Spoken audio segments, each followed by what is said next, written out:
Sudah 5 tahun aku tidak menginjakkan kaki di rumah nenek. 5 tahun sejak terakhir kali aku mencium aroma kayu bakar yang selalu mengepul dari dapurnya setiap sore. Rumah kayu itu dulu tempat paling nyaman di dunia, hangat, damai, dan penuh tawa. Tapi sekarang, sekadar menyebut nama nenek Murni saja membuat suamiku, Raffi, berubah dingin. Untuk apa kau ke sana lagi? Desa itu tak pantas didatangi. Biarlah masa lalu tetap di sana, katanya suatu malam, suaranya datar tapi tegas. Aku tahu, berdebat dengan Raffi tidak ada gunanya. Ia selalu punya alasan, selalu mengakhiri pembicaraan sebelum aku sempat menjelaskan betapa rindunya aku pada nenek.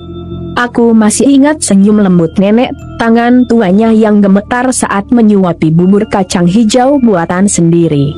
Ia sering berkata, kalau kau sedih, pulanglah, nak. Rumah ini selalu menunggumu. Tapi 5 tahun sudah aku menahan rindu itu. 5 tahun aku membiarkan kata-kata nenek hanya jadi gema di kepala. Sampai malam ini, hujan turun deras di luar jendela kamar. Udara terasa lembab dan dingin. Aku terbangun karena mimpi yang begitu nyata. Aku berdiri di halaman rumah nenek, di bawah pohon mangga tua.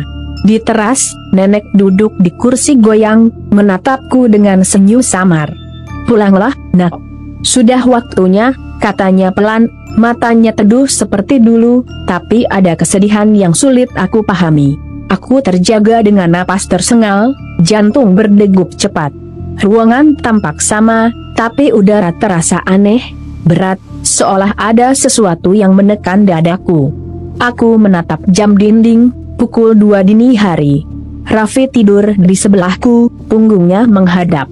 Aku berbisik pelan, aku cuma ingin melihat nenek. Dalam hati, aku tahu mimpi itu bukan sekadar bunga tidur. Sudah lama aku merasa ada yang memanggilku dari jauh, dari tempat yang tak pernah benar-benar aku tinggalkan. Entah kenapa, malam ini aku merasa panggilan itu semakin kuat, seakan seseorang, atau sesuatu, sedang menungguku pulang.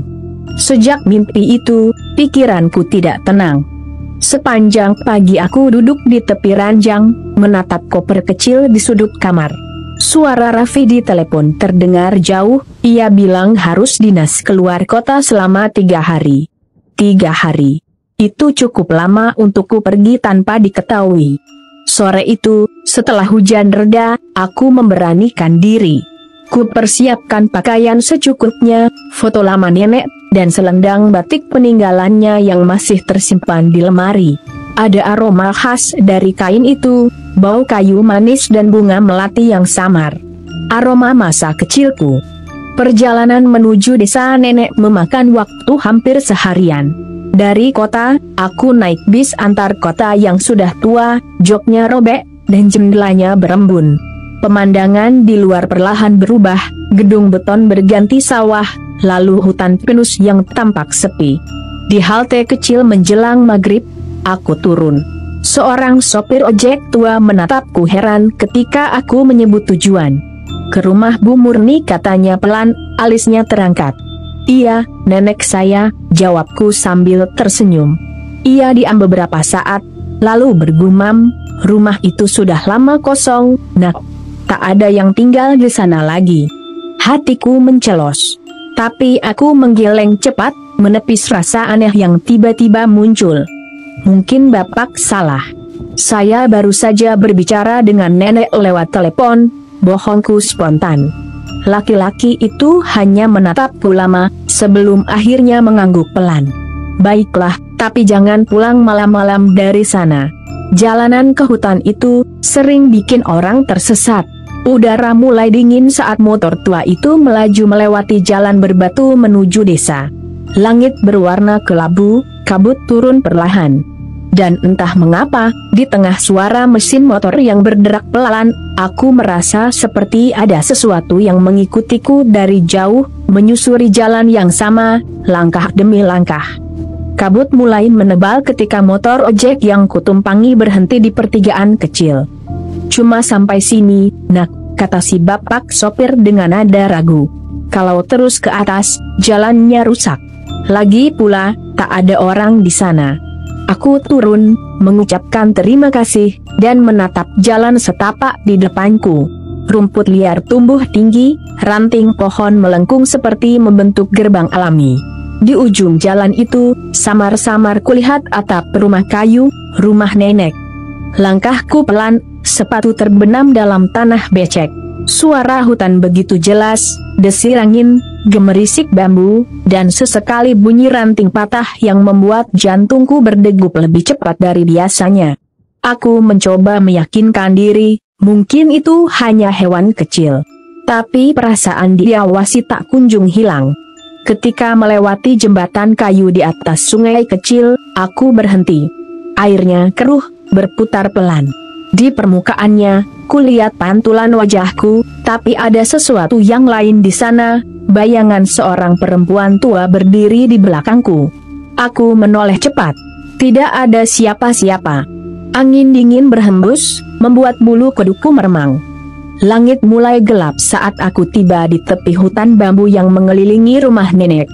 Rumah itu masih sama seperti dulu, atap sengnya miring, dindingnya dari papan kayu tua.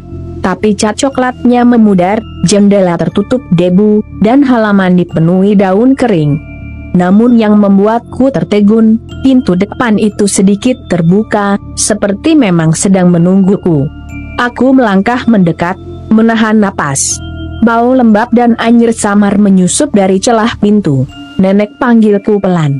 Tak ada jawaban, hanya bunyi angin yang lewat di antara bambu. Kupaksa masuk, langkahku berderit di lantai kayu yang rapuh. Ruangan dalam rumah itu gelap, tapi, anehnya, perapian di dapur masih menyisakan abu hangat. Di meja makan, teko tua berisi air dan 2 cangkir tersusun rapi, seolah baru saja digunakan. Hatiku bergetar hebat. Aku berbisik hampir tak terdengar, "Nenek, kau di sini?" Dari arah kamar belakang, terdengar suara lembut, serak tapi sangat kukenal. "Masuk, nak. Nenek sudah siapkan teh." Tubuhku membeku. Itu suara yang sama seperti dalam mimpiku. Suara itu membuatku terpaku di depan pintu kamar. Antara ingin lari, dan ingin memastikan. Aku menarik napas dalam-dalam, lalu melangkah pelan ke arah kamar nenek yang pintunya sedikit terbuka. Bau kapur barus bercampur tanah basah menyambut dari dalam. Saat pintuku dorong, mataku langsung tertuju pada sosok di kursi goyang. Nenek duduk tegak di sudut kamar, mengenakan kebaya lusuh warna coklat muda, rambutnya disanggul rapi. Senyum itu masih sama seperti dulu, lembut dan tenang. "Alia, cucuku," katanya pelan. "Akhirnya kau pulang juga." Suara itu begitu nyata. Aku menatapnya tak percaya, air mata langsung menggenang. "Nenek, aku rindu sekali," ucapku sambil mendekat. Ia mengangguk pelan, tangannya gemetar saat menyentuh pipiku. "Hangat. Benar-benar hangat." "Tak apa, nak. Yang penting kau sudah pulang," katanya dengan suara bergetar. Kami berbicara lama. Tentang kota, tentang Raffi, tentang hidupku setelah menikah. Nenek mendengarkan dengan tatapan kosong namun penuh kasih. Kadang ia tersenyum samar, kadang menatapku lama seolah takut aku menghilang. Di tengah percakapan, aku baru menyadari hal aneh. Tidak ada suara jangkrik, tidak ada angin, tidak ada satupun bunyi dari luar. Hanya suara kursi goyang berderit pelan dan napasku sendiri. "Nenek tinggal sendiri di sini?" tanyaku. Ia mengangguk lambat. "Iya. Tapi kadang malam-malam, ada yang datang. Mereka menemani sebentar." "Siapa?" Ia menatap ke arah jendela yang tertutup tirai lusuh, lalu tersenyum samar. "Kau akan tahu nanti, nak." Aku terdiam. Dingin tiba-tiba merayap dari lantai ke tubuhku. Kulirik cangkir di meja kecil samping kursi, uap teh masih mengepul tipis, tapi tak ada aroma teh, hanya bau tanah basah. Saat aku hendak meneguk teh itu, nenek menatapku cepat. "Jangan diminum sekarang," katanya datar. "Belum waktunya." Kursi goyangnya berhenti tiba-tiba. Senyum di wajah nenek memudar, berganti tatapan kosong. Lalu tanpa angin, lampu minyak di sudut ruangan berkedip, dan dalam pantulan kacanya, aku melihat sesuatu, bayangan hitam berdiri di belakang nenek, tinggi, kurus, dan tidak bergerak. Malam turun dengan cepat di desa itu. Udara makin dingin, seolah hutan di belakang rumah menghembuskan napas beku ke dalam setiap celah papan kayu. Setelah berbincang cukup lama, nenek memintaku beristirahat di kamar lamaku. Aku menurut, meski hatiku masih belum tenang. Kamar itu tidak banyak berubah. Selimut rajut warna krem masih terlipat rapi di ujung ranjang, dan di dinding tergantung foto lama, aku kecil di pangkuan nenek, dengan latar rumah ini yang dulu tampak hangat dan hidup. Kini semuanya berdebu dan berbau lembab, tapi anehnya, kasurnya masih terasa hangat, seperti baru saja dipakai. Aku berbaring, memejamkan mata. Namun tidur tidak datang. Suara dari luar kamar terdengar samar, derit kursi goyang, langkah pelan di dapur, lalu bunyi logam beradu seperti sendok mengaduk gelas. Aku menegakkan tubuh, berusaha mendengarkan. Koma nenek panggilku pelan. Tak ada jawaban. Hanya suara hujan rintik di luar, dan sesuatu yang menyeret pelan di lantai. Perlahan, aku membuka pintu kamar. Ruang tamu gelap, hanya diterangi cahaya lampu minyak yang bergoyang. Langkah kakiku berderit pelan di lantai kayu yang lembab. Dari arah dapur, kulihat bayangan seseorang berdiri di dekat jendela, sosok kurus dengan rambut putih terurai, menatap keluar rumah. Aku mendekat setapak demi setapak. Nenek sosok itu menoleh perlahan. Dan aku menjerit tertahan. Separuh wajahnya hangus hitam, kulitnya mengelupas seperti terbakar. Matanya merah dan kosong, bibirnya bergerak tanpa suara. Tangannya menunjuk ke arah sumur di belakang rumah. Aku mundur, tubuhku gemetar hebat. Bukan nenekku. Cahaya lampu tiba-tiba padam. Kegelapan menelan seluruh ruangan, hanya terdengar suara napas berat di dekat telingaku, panas, lembab, dan sangat dekat. Aku berlari ke kamar, menutup pintu dengan tangan gemetar. Di luar, suara langkah kaki berputar-putar, mendekat ke arahku. Lalu, hening. Tak lama kemudian, terdengar suara lembut yang begitu ku kenal, memanggil dari luar pintu. "Alia, kenapa kau takut? Ini nenekmu, nak." Tapi kali ini, suaranya serak, rendah, dan menggema. Pagi datang tanpa suara ayam, tanpa sinar matahari yang hangat. Kabut tebal masih menyelimuti seluruh halaman. Aku terbangun dengan tubuh gemetar dan kepala pening.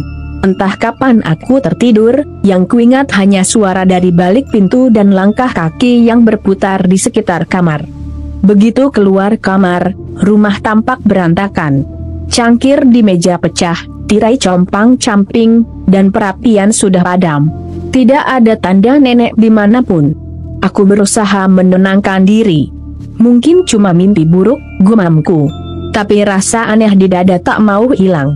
Aku memutuskan keluar, mencari tetangga lama nenek, Mak Sarti, yang dulu tinggal sekitar 2 rumah di bawah. Jalanan licin, rumput tinggi menjalar menutupi jalan setapak. Sesekali aku menoleh ke belakang, merasakan seolah ada bayangan yang mengikutiku dari antara batang bambu. Rumah Mak Sarti terlihat kusam tapi masih berdiri kokoh. Aku mengetuk pintunya dengan jantung berdebar. Tak lama, seorang perempuan tua muncul, matanya menatapku lama. "Assalamualaikum, ini saya, Alia. Cucu Bu Murni," kataku gugup. Mak Sarti menatapku lebih lama, lalu wajahnya berubah pucat. "Ya Allah." Alia ia langsung memelukku erat, tubuhnya bergetar. "Nak, dari mana saja kau? Kami pikir kau tak akan pernah datang lagi." Aku hanya mengangguk bingung. "Saya baru semalam di rumah nenek." "Tapi, nenek aneh, Mak. Kadang bicara sendiri, kadang menghilang." Mak Sarti menatapku dengan air mata di pelupuk. "Nak, nenekmu sudah meninggal 3 tahun lalu." Aku terdiam. Dunia seperti berhenti berputar. "Apa maksud Mak? Bu Murni meninggal sendirian di rumah itu?" Kami baru tahu setelah seminggu, waktu bau dari sumur belakang menyebar ke seluruh desa, jawabnya dengan suara serak. Aku mematung. Sumur. Kata itu menancap dalam kepalaku seperti paku dingin. Maksarti melanjutkan, kami kuburkan dia di belakang rumah. Tapi sejak itu, tak ada yang berani ke sana. Kadang malam-malam, terdengar suara kursi goyang bergerak sendiri. Tubuhku kaku, jantungku berdetak cepat. Tidak mungkin, aku berbicara dengannya semalam, bisikku. Maksarti menggenggam tanganku erat, wajahnya ketakutan. Nak, yang kau temui malam itu, bukan lagi manusia. Sore itu, aku kembali ke rumah nenek meski Maksarti memohon agar aku menginap di rumahnya. Ada sesuatu yang belum selesai. Rasa bersalah dan ketakutan bercampur jadi satu di dadaku. Aku ingin berpamitan dengan nenek, meski aku belum tahu pasti siapa atau apa yang menungguku di sana. Langit mulai memerah saat aku tiba. Rumah itu tampak lebih suram daripada pagi tadi, papan kayunya lembab, jendela terayun pelan tertiup angin. Aku masuk perlahan. Bau tanah basah semakin kuat, seolah datang dari dalam dinding. Koma nenek, suaraku serak. Tak ada jawaban, hanya suara kursi goyang berderit sendiri dari ruang tengah. Ketika kulihat, kursinya benar-benar bergerak pelan, seperti ada yang duduk di sana tapi tak tampak oleh mata. Jantungku berdegup kencang. Aku memegang liontin kecil di leherku, hadiah dari nenek dulu, dan mencoba menenangkan diri. Tiba-tiba, suara langkah pelan terdengar dari belakangku. Seseorang berbisik di telingaku, kau akhirnya kembali, Alia. Aku menoleh cepat, dan di sana, nenek berdiri. Wajahnya pucat, matanya kosong, rambutnya berantakan. Tapi kali ini, tubuhnya tak utuh, dari leher ke bawah tampak basah dan hitam seperti lumpur sumur. Aku terjatuh mundur, tubuhku gemetar hebat. Nenek, maafkan aku. Nenek tersenyum samar, tapi suaranya berubah datar. Kenapa kau pergi begitu lama? Nenek sendirian di sini, menunggu dan menunggu. Tangannya terulur, kulitnya lembek dan dingin saat menyentuh pipiku. Sekarang kau sudah pulang. Kau tak perlu pergi lagi. Aku berusaha berdiri, tapi pintu kamar tertutup sendiri dengan bentakan keras. Lampu minyak padam, menyisakan kegelapan total. Dari dalam gelap itu, suara-suara lain muncul, tawa lirih perempuan, langkah kaki kecil, dan bisikan tak jelas. Dia sudah pulang, dia milik rumah ini. Aku menjerit, mencoba membuka pintu tapi tak bisa. Dinding-dinding rumah bergetar, dari lantai muncul retakan kecil yang mengeluarkan air keruh seperti dari sumur. Bayangan tangan-tangan kurus merayap dari dalamnya, mencoba menarikku. Di tengah teriakan itu, suara nenek bergema lagi, lembut namun menyeramkan. Jangan takut, nak. Nenek hanya ingin kau tetap di sini. Bersama nenek, selamanya. Aku berusaha melawan, menendang, berteriak, memukul dinding, tapi rumah itu seolah hidup dan menelanku perlahan. Suara bisikan semakin banyak, tawa semakin dekat. Di antara kegelapan, kulihat cahaya samar dari jendela. Dan di sana, sosok Raffi berdiri. Aku terpaku. Raffi, tolong aku, jeritku. Ia menatapku dari luar jendela dengan ekspresi aneh, antara sedih dan bersalah. Kenapa kau datang ke sini, Alia? Suaranya pelan, nyaris tenggelam dalam suara angin. Aku harus lihat nenek. Aku tak tahu dia sudah meninggal. Raffi menggeleng pelan, matanya menatap ke arah lantai yang retak. Kau tahu, kan, kenapa aku melarangmu pulang ke sini? Aku terdiam. Ia melanjutkan, suaranya makin berat, seperti menahan sesuatu. 5 tahun lalu, waktu aku pertama kali ke rumah ini, aku tahu sesuatu.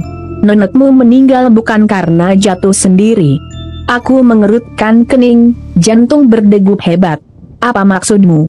Raffi menatapku dalam-dalam. Kau, yang mendorongnya. Kata-kata itu seperti petir. Tubuhku kaku. Tidak. Aku tidak ingat. Tapi kilasan masa lalu datang seperti badai. Aku, remaja berumur belasan tahun, berdebat dengan nenek di dapur. Ia menuduhku mencuri kalung emas warisan. Aku marah, mendorongnya. Suara tubuhnya jatuh ke lantai, lalu ke arah sumur yang terbuka. Aku berlari keluar, menangis, tapi tak pernah menengok ke dalam. Aku menutup mulut dengan tangan gemetar. Air mata mengalir deras. Raffi, aku tidak bermaksud. Dari belakangku, suara langkah kaki terdengar, pelan, tapi berat. Suara nenek bergema di seluruh ruangan. Jadi, kau ingat sekarang, nak? Aku menoleh, dan di sana nenek berdiri, tapi kini matanya hitam seluruhnya, darah menetes dari ujung rambutnya. Selama ini nenek menunggumu, menunggu kau jujur. Sekarang waktunya kau menemani nenek di rumah ini. Lantai di bawah kakiku berguncang, air sumur mulai naik, menggenangi ruangan. Raffi di luar menjerit, mencoba mendobrak jendela, tapi terlambat. Air hitam naik sampai ke pinggangku, dingin, berat, dan berbau busuk. Sebelum tenggelam, aku mendengar bisikan lembut di telingaku, suara nenek yang dulu begitu kurindukan. Sekarang kau sudah pulang, Alia, jangan pergi lagi, ya, nak. Kabut pagi turun perlahan, menyelimuti desa yang sepi. Warga yang lewat di jalan setapak berhenti ketika mencium bau anyir dari arah rumah tua di ujung hutan. Mereka saling berpandangan, tapi tak satu pun berani mendekat.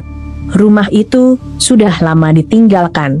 Namun pagi itu, ada sesuatu yang berbeda, pintu depan terbuka lebar, dan suara kursi goyang terdengar samar di dalamnya. Maksarti, dengan langkah gemetar, memberanikan diri mendekat.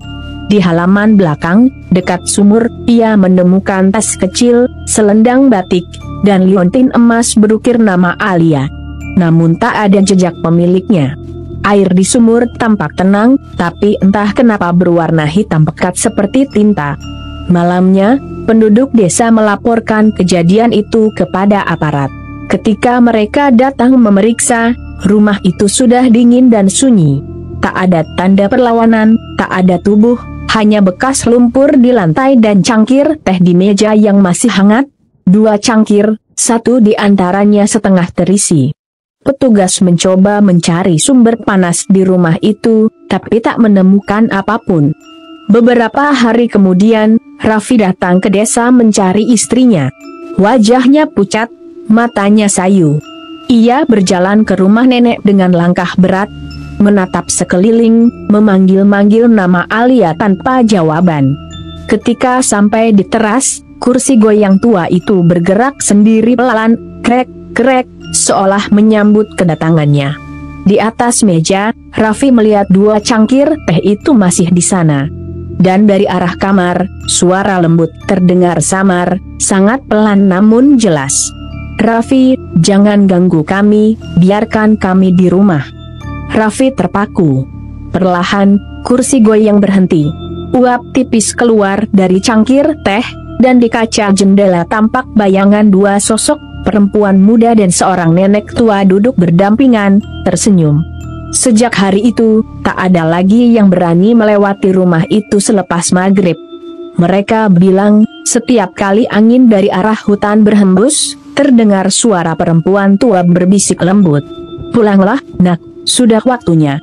Dan di dalam rumah itu, kursi goyang tetap bergerak, berayun pelan di antara kesunyian, menemani 2 arwah yang akhirnya bersatu.